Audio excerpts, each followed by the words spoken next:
probably guess where I stand on that. So I'm going to chat about a few things. And I'm going to talk about the AHS. So you know the AHS as your society. But AHS is also a national body as well, representing different societies across the country. A little bit about the history of censorship of atheist, humanist and secularist societies at universities. And it's a story that takes us all the way from Leeds to South Bank in London.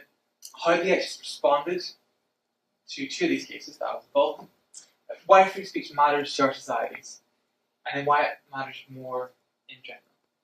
And lastly, the argument I think we should make on behalf of free speech. So hi, I was, last year, president of the National Federation of Atheist, Humanist and Secular Student Societies of the UK and Republic of Ireland. You can see why we call it AHS, rather than the NFAHS, SSU, KROI. Colour that. Yeah, that would be horrible. We have over 60 member societies. 2 of them are in the Republic of Ireland. The other 58 or so are in the UK, so we're a bit small in Ireland. As you might guess from my accent, I'm from there, but from Northern Ireland.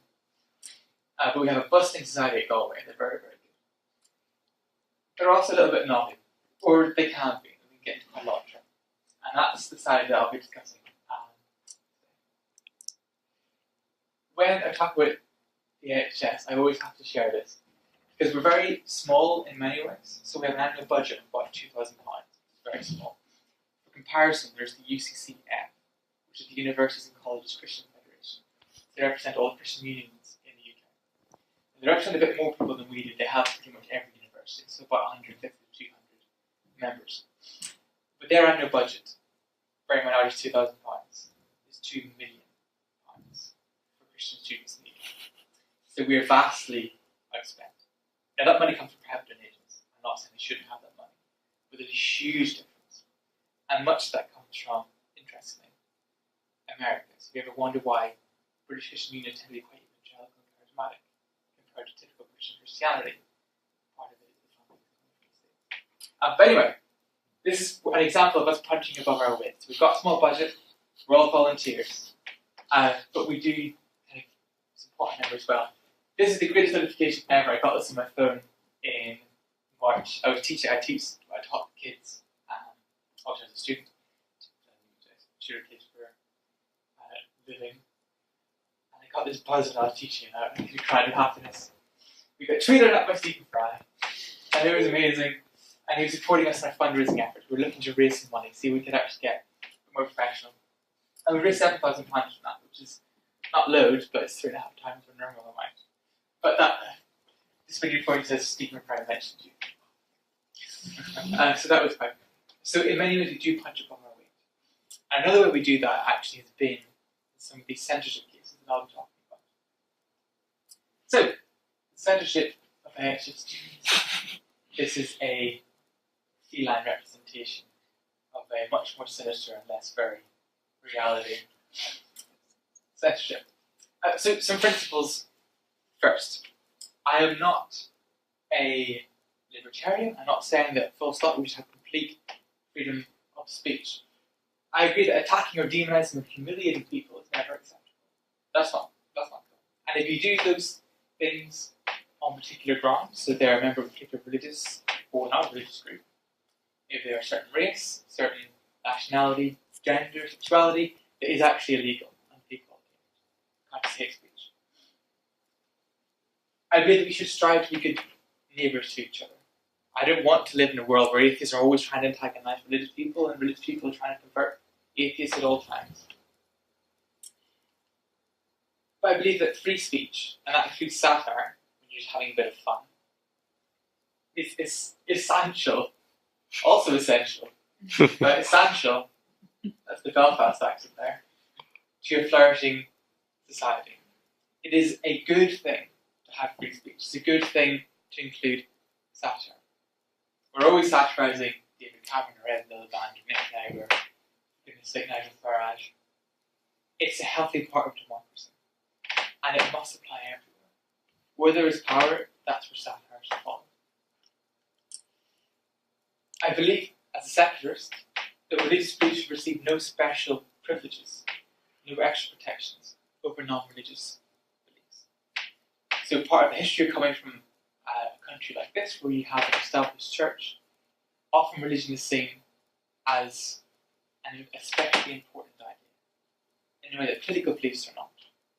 I think that's wrong. I think that feminism is just as important as, say, Christianity.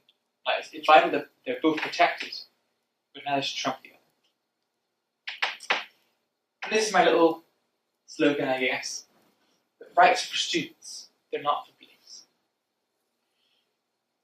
Students should be protected, they shouldn't be demonized, they shouldn't be harassed. But beliefs are a different thing. Beliefs are just in here, they're just ideas. They must always be challenged, they must always be questioned. And for goodness sake, if you can't question ideas at a university, what can you question? So here's our brief history of AHS censorship. Going through Leeds, Warwick, UCL, Reading, Queen Mary, LSE, and Southampton. You see a strong representation of London there, the Erasmus. So Leeds, so the AHS, the National Federation of blah blah blah, was founded in 2008. And it was actually following this. So in Leeds, they have, so you guys are AHS. Many societies ASH, ASH. And the lovely thing about that is adding one letter to the front of that creates all kinds of exciting words. So Leeds, they're called LASH. And in 2008, they had a reason tent, or some tent they erected. They must have got some money from somewhere in the middle of campus. And they invited people there for talks. And they had a banner up and it said, "There is no God." And this is kind of funny, although it's still vandalism. Someone, I guess from the Islamic side, graffiti beneath it, but Allah. And that's kind of funny. There's no God but Allah. Very good. But there was a more sinister side to some of the response they received for this kind of outrage.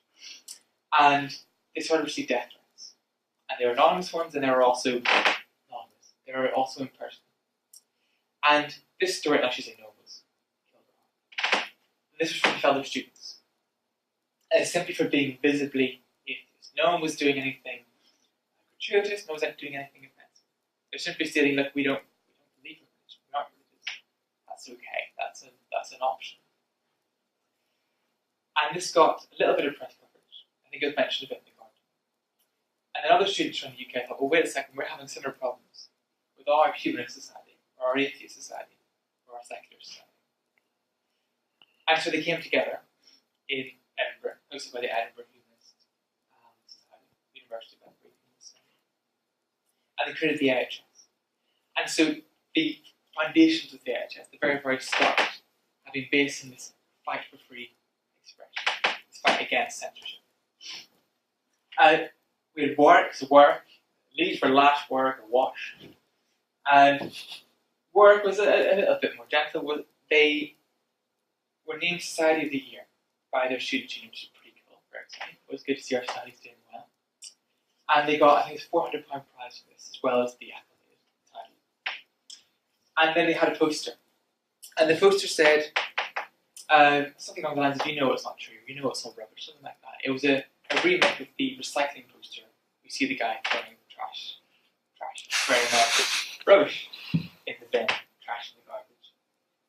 But instead of rubbish, it was religious symbols, symbolizing people moving on from religion, rejecting religion. And you said, you can't do that, that's offensive. The poster's torn down, the money taken back off them, and the prize rescinded, which never happened before. It's a bit excessive. UCL 2001, University College in London, they, on a Facebook page, on an event, to which only members of the UCL ASH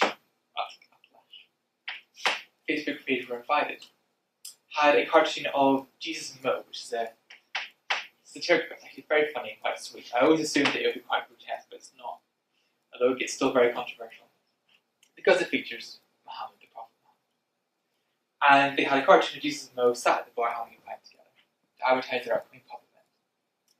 And their student union said that you have to remove that. That's intimidation. That's harassment. Again, only atheists could be invited to this group. We had to join 2 weeks ago. Reading. They are not called Rye. That would be too bad. They are Reading AHS. Reading, this one was quite, so this is, you can see, things are starting to get up. This is one of the big stories that really kind of captured public attention. Reading, at their Freshers' Fair, wanted to advertise an event they had coming up about blasphemy. And to advertise it, they had a pineapple. And on that pineapple, it's like a label saying Muhammad. And this was in solidarity with a teacher in Somalia or Sudan who had been arrested for naming a teddy bear after a child in her school who was called Muhammad. So she named the teddy bear Muhammad and was arrested for blasphemy, put in prison. So they had this pineapple, and the student union said, this is a direct quote, the pineapple goes where you go. And they were forced to leave because they wouldn't remove the pineapple from their stall. And what's important about that situation, you'll see a lot of this in the future, something I'm very conscious of is that a lot of these events involve Islam. Overwhelmingly, it is student unions responding. It is not Muslim students trying to censor. And I don't want to give the impression that there's a problem with Muslim, a problem with Islam in this country. Very much the opposite. It's other students taking offence on their behalf, deciding, no, these guys are dangerous, they're going to get violent if you do this, so we're going to censor you. But I don't want to give the impression that there's a major issue with Muslim students. It really isn't. And in fact, the Federation of Student Islamic Studies, which is, I guess, the Islamic version of the AHS, has actually been quite reasonable on free speech. So when this kind of thing happens, they issue statements saying, this is ridiculous, stop worrying about it, let's move on. Which is quite a good response. But that got a lot of national attention, partly because it was just so silly, partly because Twitter was not a big thing. And Richard Dawkins was not the person he is now on Twitter. He was more respected. And they got into I've got news for you, which is quite cool. And they mentioned the story there about Muhammad the pineapple, and they included a statement from the students at Reading. And it was signed, I think, Harry the Cucumber. It wasn't actually, but that's what they did, that's what Paul Merton said. So ever since, if you get an email from the Reading AHS Society, it'll be signed Harry the Cucumber, in memory of their Have I Got News for You appearance. Now let's see, this is 2013. This is when I was president. So I started as president in July 2013. And this also got quite a lot of attention. This is the Freshers' Fair. It is the 1 year anniversary of the Freshers' Fair this Friday. They have another one. Terrified. And two students, Chris and Abhishek, wore one of these t-shirts. They had two, this is one of them. You have Jesus saying, hey, and Mo saying, how you doing? That's it, nothing gratuitous, nothing grotesque. There they are. So, this is the first day. It was a 2-day Freshers' Fair, like you guys. The student union welfare officer saw these t-shirts and came over and said, you can't do this. And started taking down their posters and their leaflets saying, get out. They said, no, we're staying.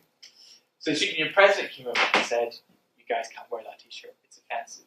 We're going to kick you out. They said, no. They sent 10 university security guards to surround their Freshers' Fair stall. This is 10. Around 2 students of their own university. I said, if you don't leave, we will drag you out. So they put on jumpers and a hoodie was about. And the head of security came, and he made sure that the zips were high up enough so they fully covered every part of the religious figure. And then each student was assigned a security guard to follow them around for the rest of the day to make sure they didn't remove those jumpers or let the zips fall any further down. It was essential. Even following them to the toilet and waiting outside. Which is massive.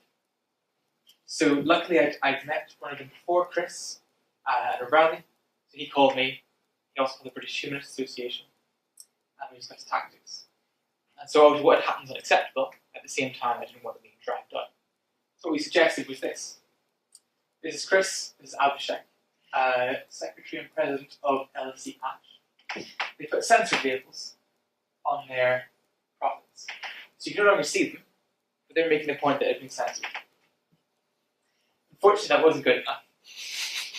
And the union president again came down, and the union president, as before, he had been president of Jewish society. He wasn't Muslim. This isn't about Muslim-centric people. This is about people taking offense on other people's behalf. This isn't good. As it happens, they're just very slow at responding. And these two guys have finished their Freshers' Fair and were walking away when they are met at the door to this hall by 6 security guards and the president who were coming to drag them. by chance, they actually already finished the day. So that was a bit mad. Then South Bank, that was this year, in February. South Bank, they had this poster. Pastafarianism is a real religion. This is a mock-up of the Sistine Chapel, the flying spaghetti monster, the satirical deity. These posters were banned because they were offensive. At first they said they're offensive because you can see things. And it's okay, no problem, we're not a penis society, we'll cover the penis, it's fine. And it's okay, no, that's not the real problem. The problem is kind of the religion. That's not the problem. These posters were banned. It is actually a little bit funny, to be honest, a bit silly. But it was actually much more serious what was going on in South Bank. Because they had several problems throughout the year. So I've been in touch quite a lot with their union president, or their society president. So South Bank are just atheist society. And they had been told when they started that if they wanted to exist as a society, they couldn't host any events where they criticised religion. They couldn't host debates against religious societies, even if the religious societies wanted to have those debates. And they had other posters as well. And they had a poster in December which featured Kanye West. I think it's Kanye West, I'm not very.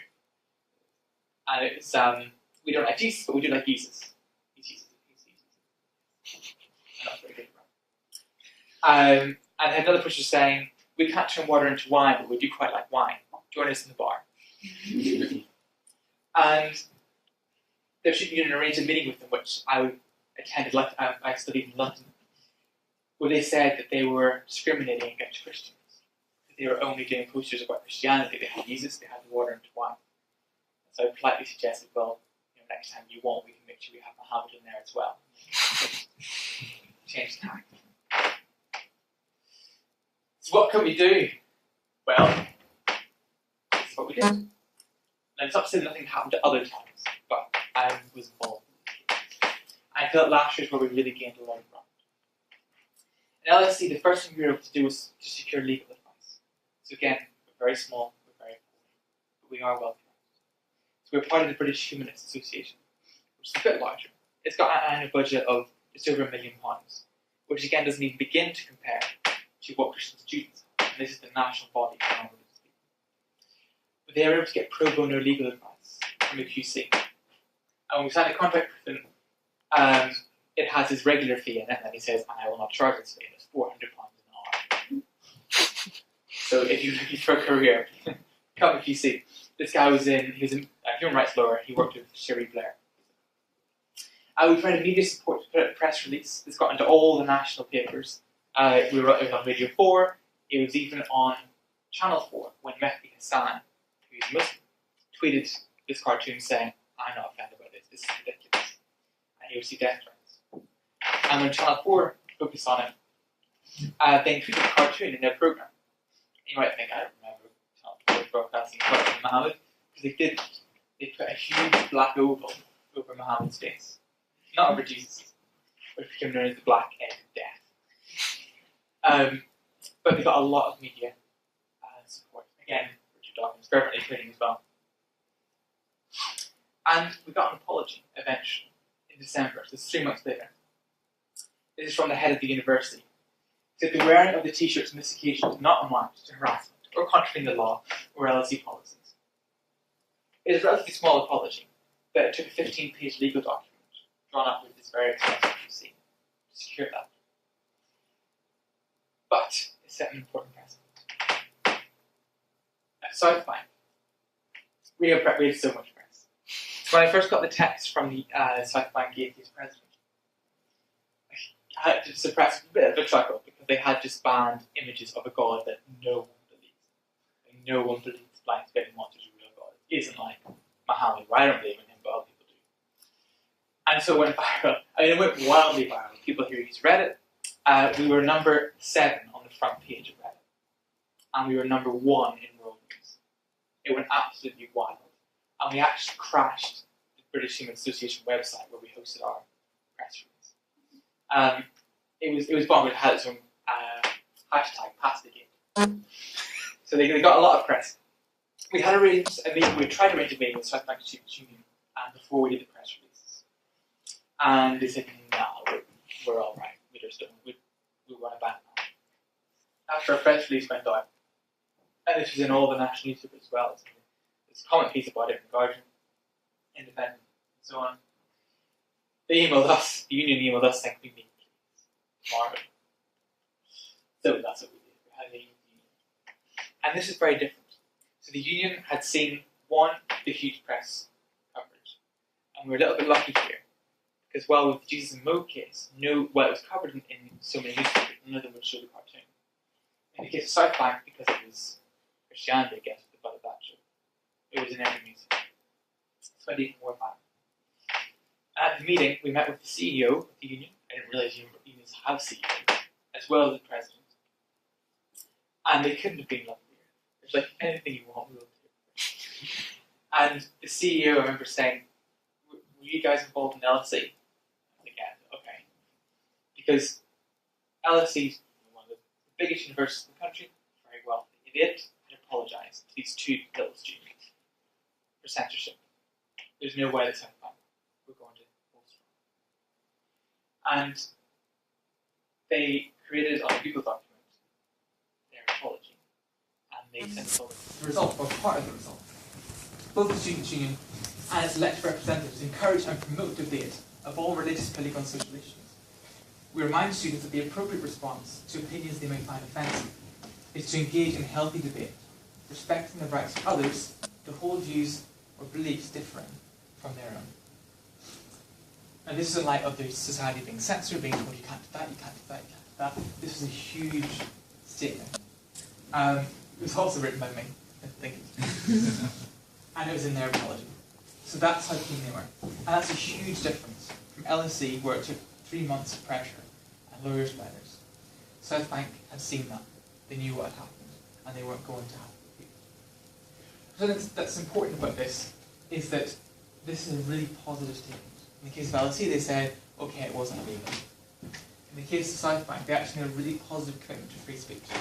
And actually, things are a lot better now there, and I do like the president, I do like the CEO. In May, they actually hosted, and they bent over backwards to host this. They gave us a free bar, not the alcohol side, but they gave us their bar to host AC Grilling, the philosopher, you know AC Grilling. So they really have changed a lot, which is really great. And there are people wearing Jesus and Mo t-shirts at that event, and they had no problem with it, which is a really, really great response. And this has actually taken 15 minutes after we met with the union president, who the CEO personally printed off the posters and ran down to put them up around the union. That's me. That's the president and the secretary of the society. So it was a very quick response, which is great. And again, the nice thing about that, there's no bad relation with the union. I don't want to encourage bad relations. What we saw was an understanding that what they were doing was wrong, as well as illegal, but also wrong. So everything's great and happy and sunny, we can all be pleased. It's Freshers Week now-ish at many universities. You guys were last week, summer's still going on, LSE's on Friday. More may well be on the way. We had even difficulty setting up this very talk with, although they didn't do it in the end, but the Students' Union suggested that we had to have religious people here to get any ultimate welcome in the audience, and you would just genuine welcome, of course. But that I couldn't speak on my own, I had to have a counter, which is bonkers. Again, if you want to have a debate, great, but you don't really force that on people. But what's next? Well, a really powerful thing we have is the legal advice provided to the LSE. So what this Human Rights Lawyer was able to do was to look through the Education Act, look through the Equality Act, and pinpoint just where the right to criticise religion fits into those acts. So it's quite clear that there is discrimination on grounds of religion and belief. And while it doesn't equate political belief with religious belief, so if you're discriminated against because you are a socialist or whatever, that's not the same as if you were discriminated against for being, say, Christian. Atheists have exactly the same legal standing as religious groups do, and that's really important. And that's what we really stress in the LSE case. So if you're allowing religious groups to operate on campus, which they should, and to have prayer, which they should, and be evangelical, which they should, you have to let the atheists do as well. That's not just a question of fairness, it is the law. we had these apologies from South Bank and LSE. Those will have been noticed, especially in the case of LSE because it was quite high profile, because they held on for so long. Other universities will notice this, and they will learn. If this happens again, which may well happen, management will remember what happened and may even get in touch with LSE. We were preparing to sue LSE. We were looking to raise £50,000, and almost all of it was going to come from Richard Dawkins personally. Universities don't want. Other than that, so there can be an element of kind of coming with a sledgehammer and telling people, oh, we're going to tell the press about you, we're going to get lawyers on you. That's only really a last case kind of issue. I believe that we can make a case for free speech, that it shouldn't be the situation that a union wants to censor a student. It normally isn't the case that a union wants to censor a student. It needs to get out there that when it comes to free speech, it's not simply a case of these grumpy militant atheists who want to criticise everyone, be mean to everyone, and attack their beliefs and what's dear to them. Free speech isn't a buffet, it's for everyone. When you have a society that's built on free speech, you're able to criticise the power. You're able to develop new ideas. Up to 4 years ago, I was a Catholic. I went to Mass 3 times a week. Very Catholic. I stopped. I wouldn't have done that if I hadn't engaged with and met non-believers, discussed with them. No, it wasn't rude to me or hostile, but discuss. Have my ideas challenged, and me to challenge their ideas as well. It goes in the other direction too. There are people who are not Christians, or Muslims, or Hindus, who are atheists. That's sensible and healthy. I don't want to live in a society necessarily full of atheists. I want to live in a society full of free people who made their own choices. Essential to that is being able to challenge each other's beliefs and challenge each other's ideas. And satire is a part of that, is a healthy part of that. No one asked Steve Bell, the Guardian cartoonist, well, did you have to draw the camera as a condom? For the offensive. Or George W. Bush as a monkey. Because we get that. Yeah, it's offensive and it's challenging. It doesn't make any special points. Yes, you could have written an essay about austerity or the Iraq War. You didn't have to do 20 layers of poodle. But it's making a point. A different kind of point. It's lampooning. And that's something that, like those t-shirts and so on, something that they're doing. Often people forget many of our members are not necessarily ex-Christians, which is often how people present atheists, or simply born non-believers. We are proud to have many ex-Muslims, ex-Hindus, ex-Jehovah's Witnesses, well, that's Christian, I suppose. So many different backgrounds, and for many people, they have a right to lampoon their form of beliefs as well. And it's something that is healthy, it's a part of society. I quite like this, really, the quote from South Bank. The idea that the appropriate response to opinions that students may find offensive is to engage in healthy debate, respecting the rights of others to hold views or beliefs different from their own. That is exactly what we want to see at a university. It's exactly what you want to see in a wider society. And it's exactly why it's important to protect free speech. Not just including atheists, humanist sectors, but especially for atheists, humanists, and sectarists. Thank you.